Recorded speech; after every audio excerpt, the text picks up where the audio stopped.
So for all those folks who think you need the bare minimum in a pickup truck for it to be a real pickup truck, take a look at this. 1931 Ford pickup truck. You didn't get this one with navigation or power windows, did you?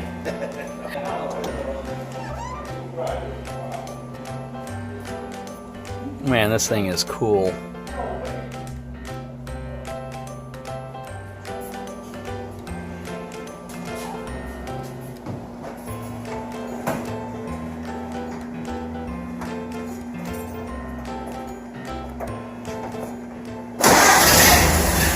Man, this thing cranks right up.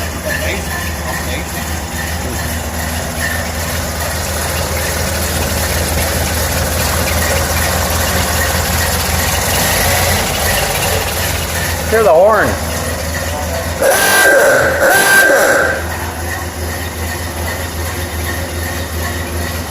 Wonder how big of a fifth wheel we can get behind this thing. It's got a hitch on the back. Wow, we have a piece to take it for a ride in it. Take it for a ride. That's a neat thing. Man, actually, that's crazy. This truck was in a movie. They gave him $500 to put it in the movie. Really? Really cool. I think it was called Hotspot or Hot something with Don Johnson. Wow. This is a really, really cool truck. Now this is definitely more of a project car. This thing is cool. I guess if you have a Ford in the garage, you have to have a Chevy too. I got another truck. It's you gotta do that one. Saturday. Just show.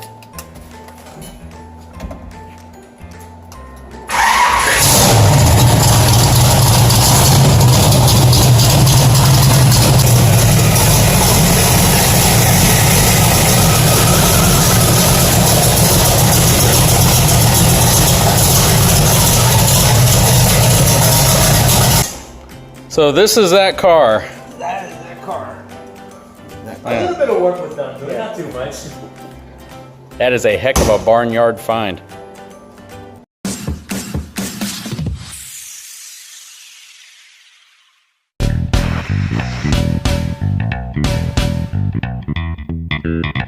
So what's going on, guys? If you haven't had a chance to register for the Ranting Big Truck Big RV Grill Guard giveaway, you need to go ahead and do that now.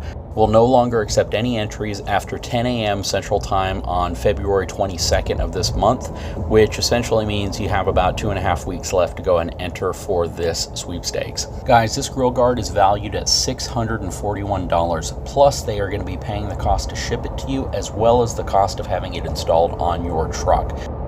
So on to the topic of the video today. I get asked time and time again from my subscribers and viewers, what is the best truck for various applications when it comes to 3/4 ton up trucks? So there is no clear way of answering that question, simply because everyone's going to have their own opinions, their own biases, as well as just basically their own interpretation of what they feel makes up the best truck to do hotshot work or tow RVs or use as a family hauler, whatnot. What I'll tell you is that I do a lot of traveling on the road, and I see a lot of different pickup trucks driving up and down interstates, on expressways, and towing various different types of trailers. What I can tell you is the order that I believe tends to be the most popular application for hotshot, RV, and general towing. Now, a category that's a little difficult to include is general work purposes such as utility vehicles, city vehicles, municipality vehicles, simply because oftentimes those trucks aren't used for heavy towing work. They're used for, showing up at a work site, doing a job, and being able to carry equipment with you while you go out there. So I'm not going to include those. If I were to include those, Ford would definitely dominate that space, followed secondly by Ram and then GM. Now I'm going to start off with Hotshot Drivers. So Hotshot Drivers generally tow long gooseneck trailers and carry equipment all over the country for commerce. Basically, they're being hired to transport goods that may not require an 18-wheeler or an OTR truck. Now, what I will tell you, regardless of the statistics that Ford or anybody else may put out, I definitely see more Ram trucks hauling gooseneck trailers over the highway. And I believe there's several reasons for that. One of them is the reputation of the Cummins platform. A lot of people believe that the Cummins engine is going to be the most reliable platform. Whether it is or isn't is often opinionated, right? You believe that it is, so you feel more comfortable, and because of that, you purchase it. Now, a lot of people that buy Ram vehicles buy them, again, because of the Cummins platform, but they also get them because it's a lower cost truck and oftentimes a better value to get into if you're going to be a hotshot driver. And by better value, I mean the majority of the Ram trucks you see being used in hotshot work tend to be the Tradesman Edition or the SLT package with the Cummins engine and the Aisin transmission. That combination with the trim package generally is going to come in at about $5,000 to $10,000 less than a competing brand's similarly equipped truck. So it's really nice that you can get a pretty well-equipped Ram with an Aisin transmission, high-output Cummins engine at a price that is significantly less expensive than its competing brands' similarly equipped packages. Now, one of the other nice things about owning a Ram at that price point is the return on investment it's going to get you. Basically, you're always looking for ROI in business. You're looking for a way to purchase an item that will make you more money than it's costing you.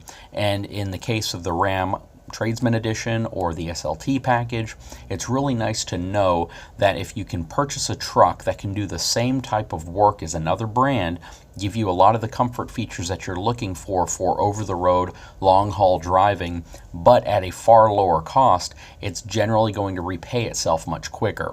And I think that's one of the big reasons why you see so many Ram trucks used for hotshot work as well as hauling around commercial equipment, simply because lower cost truck, great number of features, as well as a great engine, great transmission platform, and it's going to get you your return on investment much, much quicker. Now, I believe that the Ford Super Duty definitely comes in second place here, and some people would argue that it comes in first place.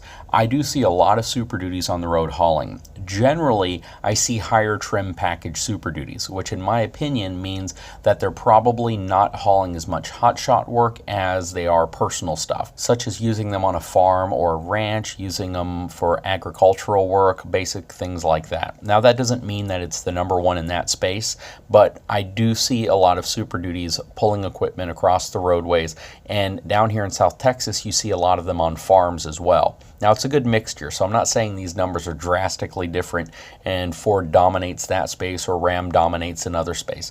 It's basically how I see it when I'm driving up and down the roads.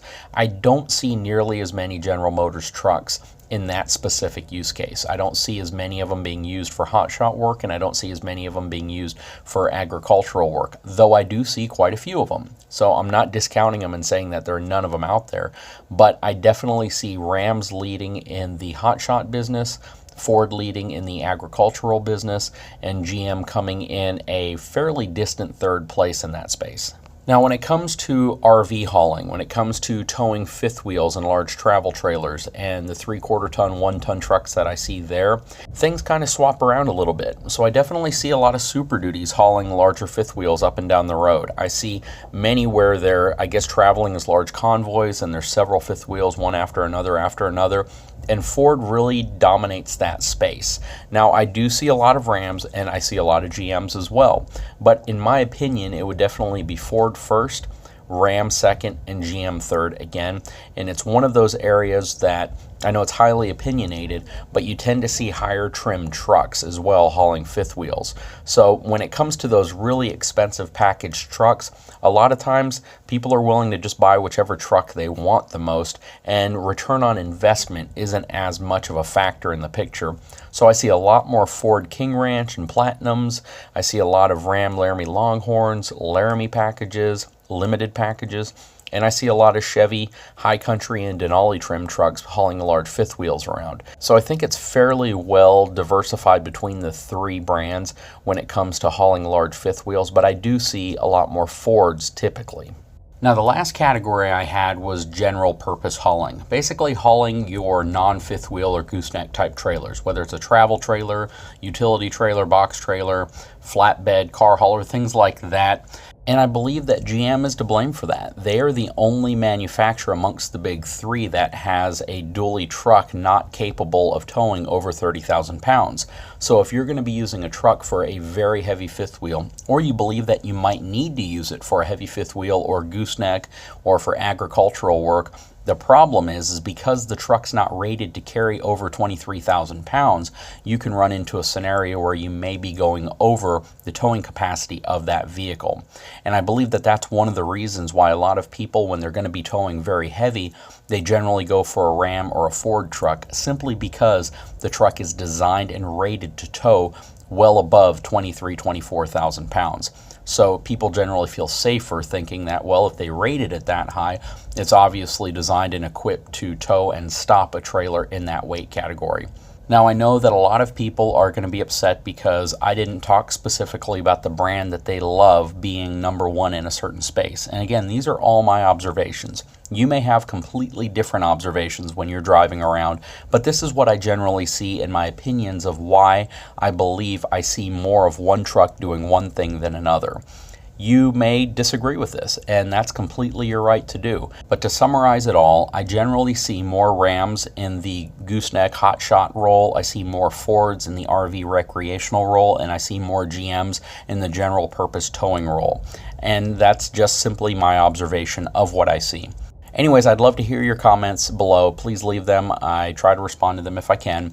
And hopefully you are subscribed to my channel. You may want to subscribe just so you have the opportunity to potentially win the Ranch Hand Grill Guard or the merchandise gift cards from Ranch Hand. So take a moment, subscribe to my channel, give me a thumbs up. We'll talk to you soon.